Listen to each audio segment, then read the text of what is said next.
A gente já falou tudo que a gente achava sobre o filme do Han Solo sem spoilers e chegou a hora da gente falar com spoilers. Um pouco atrasado, mas apertem os cintos que você acaba de entrar no hiperespaço.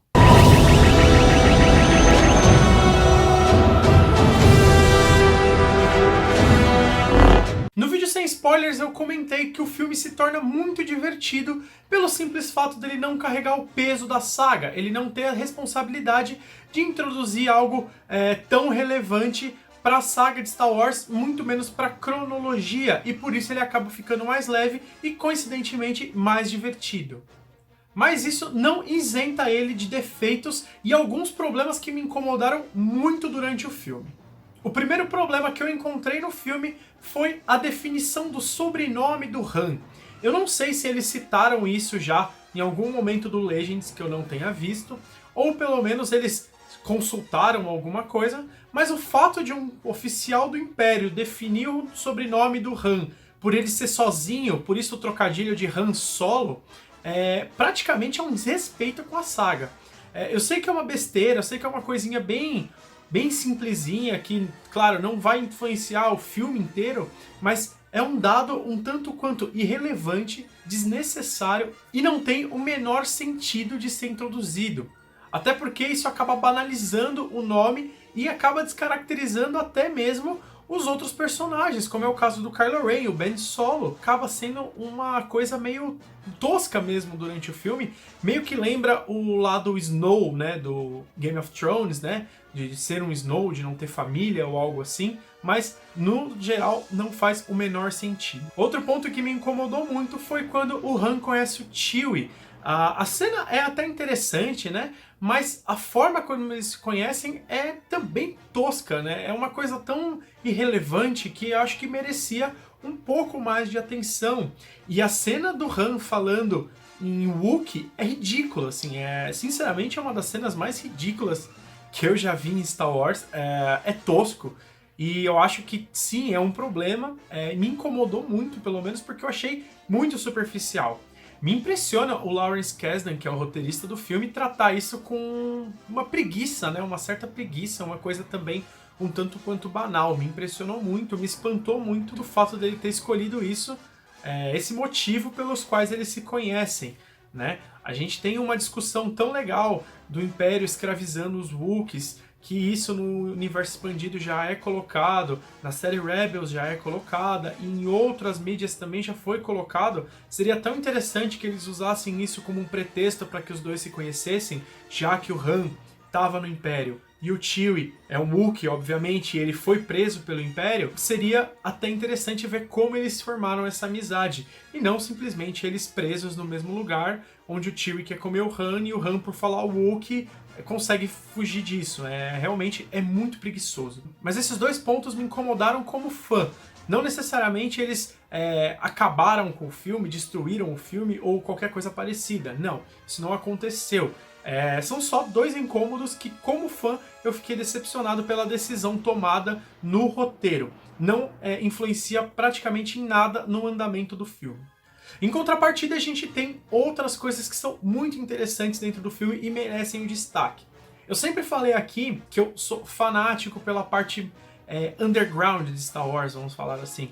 A parte mais suja, aquela discussão, né, de não ter o bem e o mal, né, de todo mundo poder ser corrompido, de você ter diversos lados de uma mesma história, e Star Wars explora isso muito bem nos livros, explorou isso muito bem em Rogue One e explora bem também em Han Solo.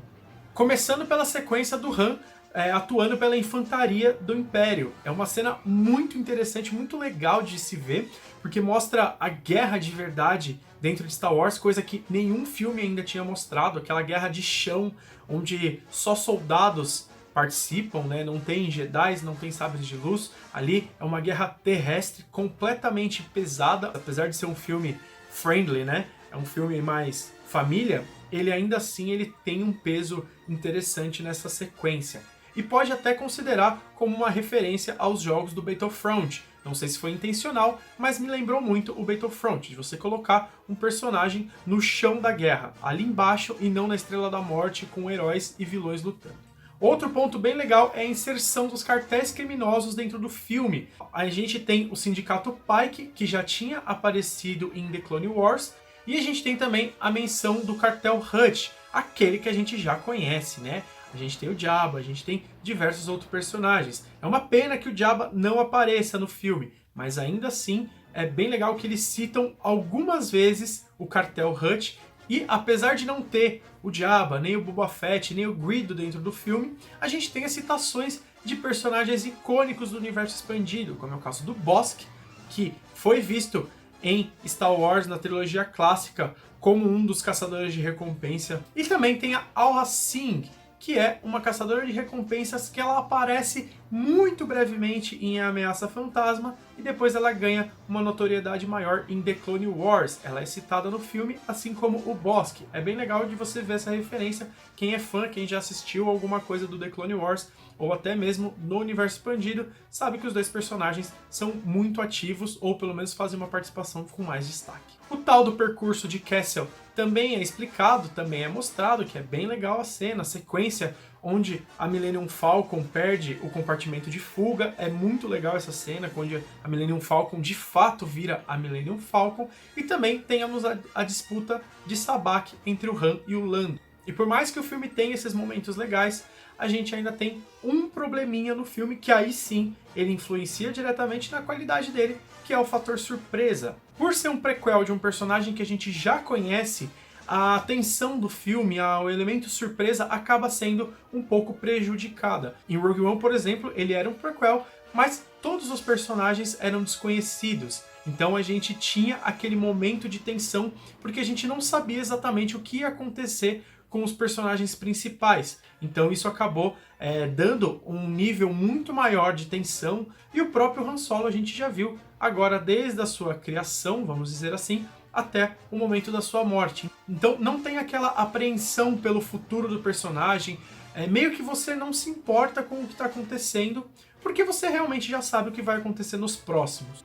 E também falta aquele momento que, como eu disse no vídeo anterior, se você não assistiu, assista. Aquele momento em que você quer levantar da cadeira, que você quer vibrar, que você quer chorar, que você não sabe o que você faz de tão maravilhoso.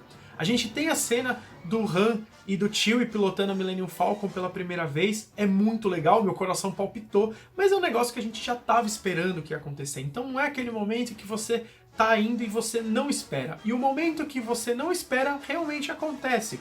Mas ele não é lá tão assim emocionante. A gente está falando da aparição do Darth Maul.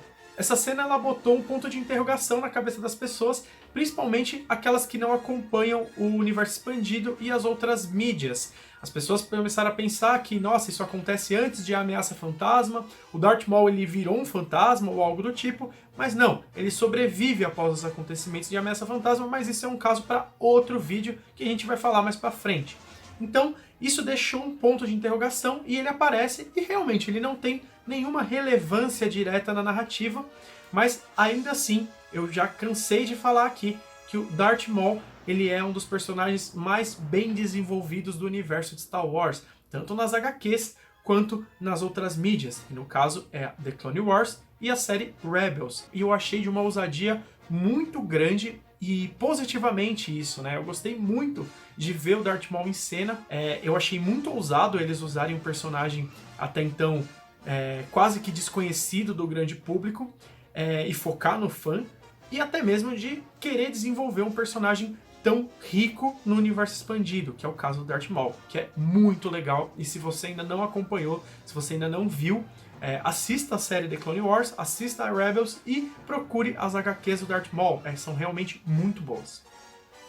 E além disso, teve outro ponto que me despertou muito interesse e eu queria ter visto muito mais, que é o caso da Enfys Nest. A Enfys Nest, ela é quase que a vilã do filme no começo, e depois ela acaba se revelando uma aliada contra o Império. E ali a gente tem quase que um embrião da formação da Aliança Rebelde, e eu achei muito interessante eles colocarem isso no filme. Eu realmente queria ter visto um pouco mais disso, de ver pessoas comuns, vamos dizer assim, trabalhando em prol de uma oposição, de querer fazer a diferença contra o Império, contra a soberania, gente. Mas seria muito legal ver a formação, onde aquilo foi criado com pessoas comuns não suportando as autoridades, não suportando a ditadura imposta pelo imperador. Isso é muito legal, seria um filme muito interessante, até seria uma sequência legal para se tratar. Fica a dica aí, Lucasfilm, se você quiser prestar atenção. Eu sei que você assiste esse canal, Kathleen Kennedy, então, por favor, faça um filme sobre a criação da Aliança Rebelde, e eu aposto que vai ser bem interessante para todo mundo. No fim das contas, vale assistir Han Solo? Olha, vale, desde que você não considere um peso cronológico dentro da franquia. Então, ele é um filme muito mais despretensioso que isso e muito mais leve. E se você for com isso na cabeça, você vai se divertir muito mais. Além dele manter essa linha mais humana e menos mística de Star Wars, que é bem interessante, ele é bem despretensioso, como eu falei. É daqueles filmes para você sentar, comer sua pipoca e não se preocupar com nada ali, além daquelas 2h30 de filme. Ele não é nenhum Rogue One que preenche uma lacuna importante dentro da franquia. É um filme que não tem essa responsabilidade, então ele acaba se tornando um pouco mais leve e muito mais gostoso de se assistir. Entretenimento puro, e ele cumpre o que ele promete. E para quem não acompanha a franquia, mas tem uma certa simpatia, ou gosta da saga, mas não a ponto de acompanhar o universo expandido ou outras coisas, fica tranquilo. É uma porcentagem muito pequena do filme que citam elementos do universo expandido, isso é feito só para fãs mesmo, e ainda assim você vai encontrar um filme de ladrões, cheio de reviravoltas, um filme de roubo, classicaço, um western bem legal, e acho que isso já vale a pena. E você, agora que você já assistiu o filme, coloca aí nos comentários o que você achou. Se tiver spoiler, coloca bem grande spoiler para o pessoal que não assistiu não ficar sabendo do que acontece no filme, tá bom? É isso aí, obrigado por assistir, esse foi mais um Hiperespaço e que a força esteja sempre com você.